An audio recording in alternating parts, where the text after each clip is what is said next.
Hey beauties, welcome back to my channel. Today I'm going to be talking about products that I thought I would use more often. So this video was recently done by my best friend KELSEE, BRIANA J, and Morgan Turner. I'm going to leave both of their channels down below. This definitely wasn't my idea, but I thought that their little collaboration was so cute. I love the idea and I really just decided that I wanted to do it too. But make sure you go down below and check out their channels and check out their videos as well, because I think this was a great idea. There's definitely some products that I have purchased thinking that I was going to use them all the time, or at least more often than I did or do, and I don't. And I'm going to start off with a big one. Now I have to say before I get into these that these products are not bad.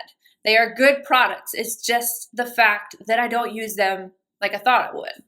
The first one is the Modern Renaissance palette from Anastasia Beverly Hills. Now I was really excited about this when it came out. I bought it, I loved it. The quality is so great. The colors are beautiful, but I think what I have found, and the reason why I don't grab for this like everybody else does, I don't really love these like berry tones on me. And I know that there's more than just the berry tones in here, but that's what I think of. When I think of Modern Renaissance, I always think of these berry tones. And like I said, the palette is gorgeous. The quality is beautiful. There's really nothing wrong with this palette at all. It's just something that I thought I was going to grab for all the time, but I grab for other palettes way more. Like I couldn't even tell you the last time that I picked this palette up, and maybe I need to pick it back up and put it on and I'll change my mind, because sometimes you go through your little phases of, oh, I love all warm tones, or oh, right now I'm using all cool or neutral, or I like reds or this or that. But generally speaking, I like the deeper tones, like kind of the deeper burgundy brown versus the ones that can kind of lean a little pink on the eye. Again, beautiful palette, but I liked it. I think I probably even put it in my favorites because it is a beautiful palette. I know I used this when it first came out, but I really thought that I was going to love it like everybody else. Everybody still talks about this palette, and I could not tell you the last time that I picked this up. Some more shadows, and I don't even know if I can get this open. I tried last night to get this open and I couldn't get it open. I don't know what it is with me and these palettes, but we don't get along. So Makeup Forever, I never really got the chance to get all of their round shadows, which are down here, if you can see right there. I have two, and KELSEE actually bought them for me either for Christmas or for my birthday. Oh, I got it open. Oh, there we go. Okay, so KELSEE bought me these, and it was like my mission to actually make a palette, but I never got around to it. And by the time I started to think about it, they had reformulated and changed the circle pans to these square pans. But I was like, you know what? I really want to try them. I picked colors that I thought that I would use a lot, and I love the colors. I really, really do, but something about them, I feel like they're not as easy to work with. I feel like I have to put in a little bit more effort than what I want to put in with them. But I still I really love these two shades here, and they're creamy, they're pigmented. You can really get some beautiful looks. This one right here, gorgeous color. But I think what I have found is that I don't reach for this because while the quality is nice, my Sydney Grace shadows I just find to be easier to use, whereas these, they're like creamy, but they can get muddy if you're not careful. I don't know. So I really thought that I was going to go in on these. This was going to be my first section that I bought, and then I was going to end up filling up a whole huge palette, but that's just not what happened. So these Makeup Forever shadows kind of just sit in with my palettes, and they really just kind of go unused, and it's sad. Next up, I want to talk about some Tom Ford. Now, I had to have these when I bought them, and I still love the colors, but I don't reach for them because it's not convenient. And I'm talking about these little palettes right here. So these are the Shade and Illuminate Lips. So I have Nikita. I think I bought this one just because it was one of the ones that everybody wanted, and it was selling out. So I was like, I have to have it. I do that sometimes. And then I have the shade Tantalize. This one right here. You guys know how I feel about my coral shades. And then the last one is more on the neutral side, and this is Automatic. Now this one I think I got the most use out of, but the problem is that I don't do lip palettes or things like that. So I find that these aren't with my lipsticks, like they're not in the bullet form, so they're not in my towers. I don't see them. And then also the pain of having to carry this around.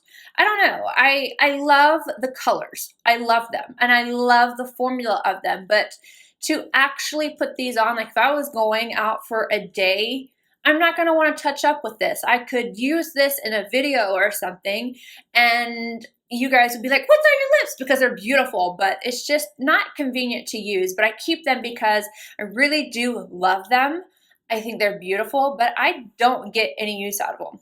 Any use out of them. I know that I used the nude one for probably a month and then I just stopped. Now we have a BECCA highlighter. And I feel like I shouldn't have bought this. This is the Rose Quartz and limited edition. Sometimes it just gets to me. I'm like, oh, I can't buy it later. I want it right now then. So this, I already knew that I didn't really wear BECCA highlights anymore, but I was trying to fall back in love with BECCA. So this shade right here, Rose Quartz, I think I was trying to find a pink that I really, really liked. My finger is stained from that Makeup Forever shade. I don't know, it's pretty, but I think that I don't really care for the BECCA formula. And I think that's the biggest problem. And I obviously found my favorite pink highlighter in Dior's Hollow Pink because that one is perfection. But you can see like the embossing or whatever on this is still there because I don't use it. I bought it and it just sits in my drawer. But I thought that this was going to be the pink highlighter of my dreams. And it just didn't end up being so. Here we have yet another eyeshadow palette. And I believe this was the first one I ever tried from Tarte. So this is the Tartelette Toasted Palette. I did a review on this. Again, it was the first one I'd ever used from them. Some people loved this and some people hated it. I liked it.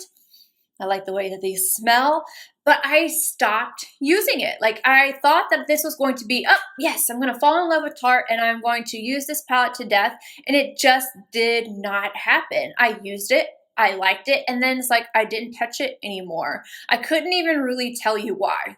I like the colors in here. I don't really use warm tones as much anymore, but yeah, this is just one of those that I thought that I was just gonna like go ham for, and I didn't, but I can't get rid of it because I still like it. So yeah, this next product I was fully just talked into because it was hyped.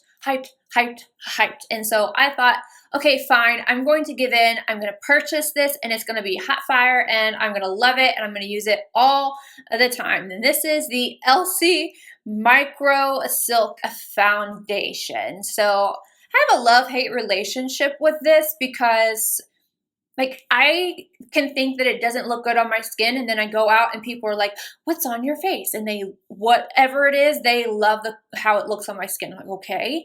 And then there's some days I hate it and there's some days that I love it.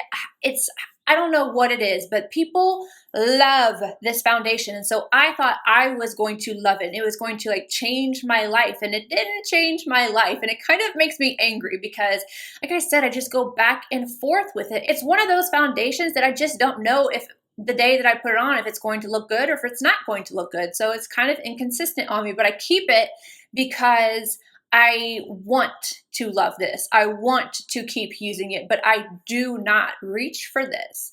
I don't know. Maybe I'm doing something wrong. I have no idea, but everybody loves this. And it's kind of been one of the reasons why I haven't grabbed for anything else. She has released things that have actually caught my eye, and then a few people have said, hey, can you review this from ELCIE? And like, I want to, but then that foundation and the experience, a lot of the times if my very first experience with the brand is not a good one, I kind of scoot back a little bit. And I hate that I do that because I know I'm missing out on some things, but that foundation did make me a little weary of purchasing other things that I'm actually interested in. So I don't know. You guys let me know what you think about that foundation.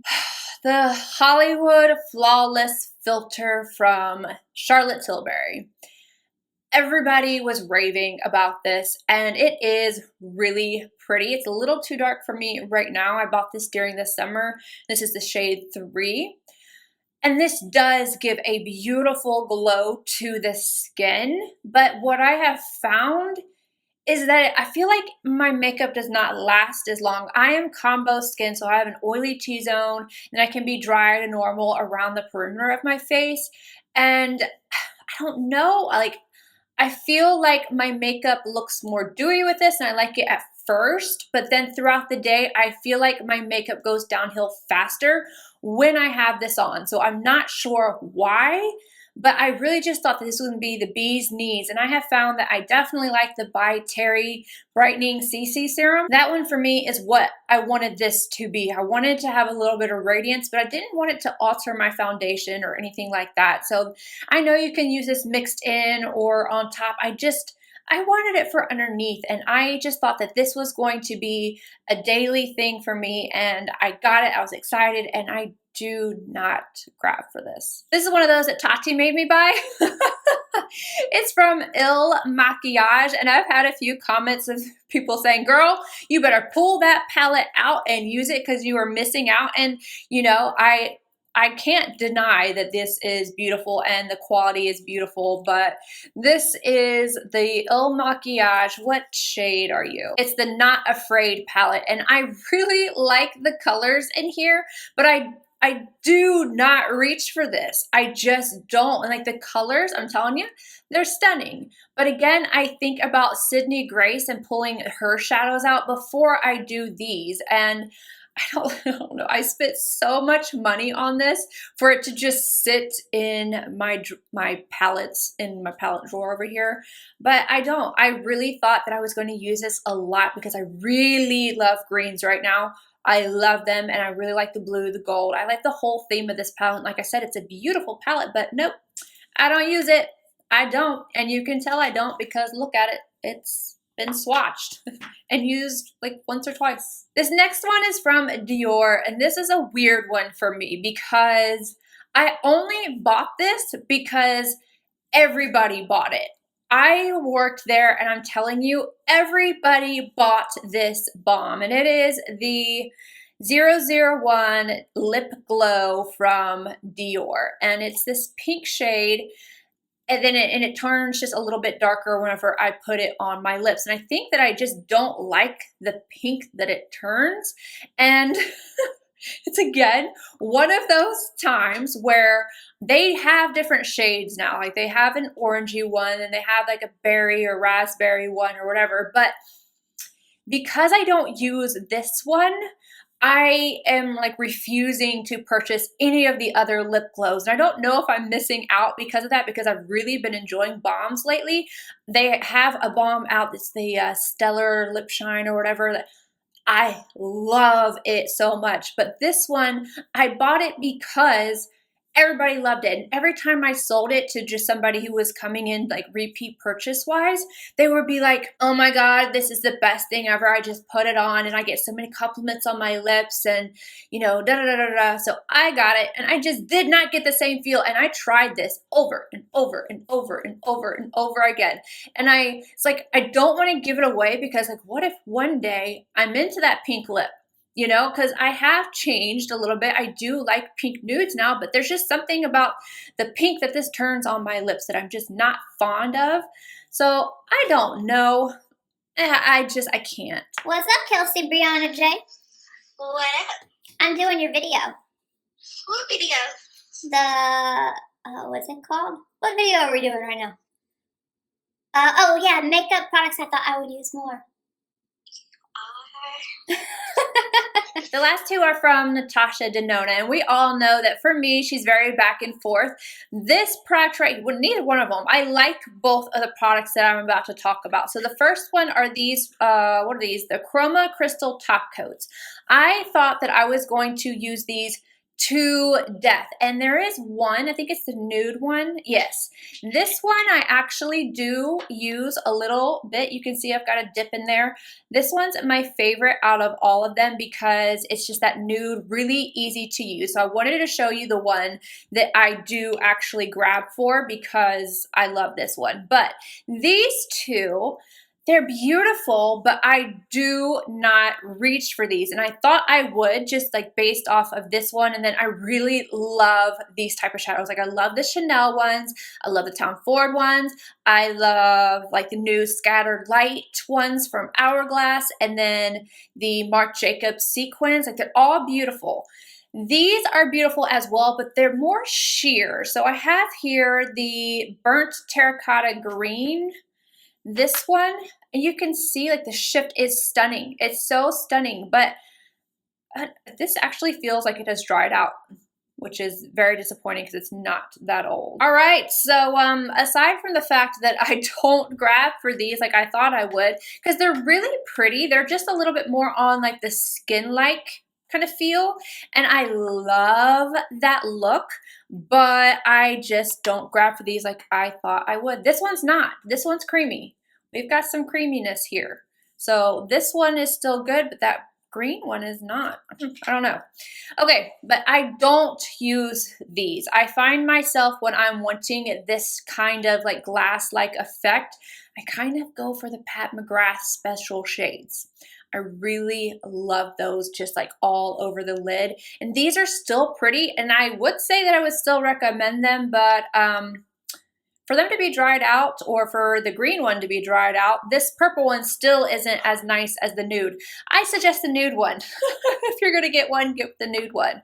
But yeah, so Chroma Crystal top coats from NATASHA Nona. I really thought I was going to go ham with those, and it just did not happen. Then we have the Sculpt and Glow, and I could say the same thing about the Blush and Glow, Diamond Blush and Glow, whatever it is. It's a larger palette like this as well, but I've talked about it recently, so I don't want to do anything that's going to be repetitive. So I wanted to bring this out. I really thought that this was going to be something that I used to death, and it was going to be worth the money, but I don't use this because A, it's huge. I really love the new packaging like on the Bloom palette with the blush and the highlight. Like I love that one. It's so nice. And I feel like she should go more towards that route than these big palettes because this is just too much. And A, I don't really use anything cream wise to sculpt out my face. I'm fine with the cream blush, but like to sculpt out my face and everything is just a little bit too much. But then I have this powder or a version of the contouring sculpting powder that I've completely gone through, and I have a new one that you need to watch my empties video to see that whole thing. I think I got the old formula. Anyway, so it's proof that sometimes if they're in singles, you use it more than you will an entire palette, and it's so much easier for me to bring out a single of something. And even her highlights, I like to grab her highlights as singles versus this big old thing. And I'm almost contemplating getting rid of this because at this point I know like I just don't use it. And her other palette I feel like is special enough to, even if I don't use it all the time, it's so pretty. I have the citrus in the big one. This, I feel like I could probably not have it in my collection and I wouldn't miss it. But I thought that this was going to be something that I used a lot. All right, you guys, that is it. I hope you guys enjoyed it. Leave a comment down below letting me know what product did you buy that you thought you were really just gonna love and use all the time, but whether or not you loved it, you didn't end up using it. And then make sure you check out KELSEE and Morgan. They are both listed down below. I love you guys, and I will see you in my next video. Bye, guys.